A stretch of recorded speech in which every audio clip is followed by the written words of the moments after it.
Everything begins with the earth. This is Tamahagane, a sacred iron sand purified for 72 hours before the first strike.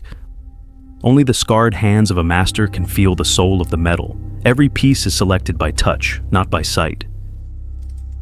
Inside the forge, the heat reaches 1500 degrees. This controlled inferno purges impurities and transforms the steel. The iron is reborn in this glowing vortex. It loses its weakness, preparing for the ritual of the hammer.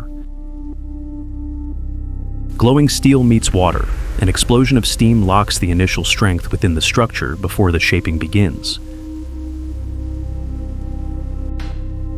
The conversation begins. Each heavy strike of the hammer forces the carbon into alignment, bonding the layers of sacred steel. The steel is hammered flat and folded over itself, creating thousands of microscopic layers for ultimate strength. The secret of the katana: a hard steel skin for sharpness, and a soft iron core for flexibility. A weapon that never breaks. The master shapes the iconic curve by eye, balancing the weight of the steel for a perfect deadly strike. Every hammer blow defines the balance. Before the final fire, a secret clay mixture is applied. This insulation will create the legendary Haman line during the intense quenching process. The blade returns to the forge one last time. The temperature must be perfect, glowing like the morning sun before it meets the cold water. The moment of truth.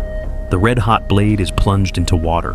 The clay protects the spine, while the edge becomes hard enough to cut through bone. The blade survives. Now begins the journey of 1,000 stones. A rough polishing stone removes the quench scale, revealing the raw steel. Precision requires delicate touch.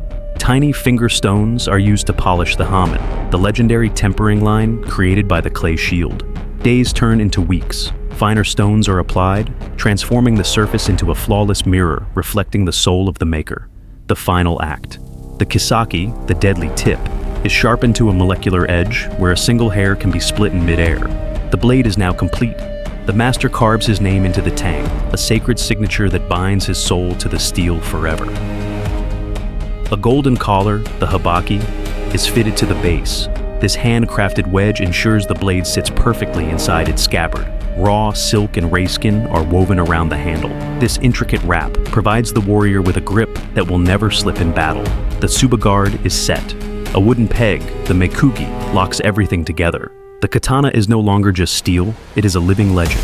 A moment of silence. The blade is drawn from its scabbard for the first time, singing a metallic note that echoes through the quiet forge, testing the edge. The ultimate test. Even a single drop of water cannot escape its edge, splitting in two as it meets the cold, molecular sharpness of the steel. The Haman is revealed.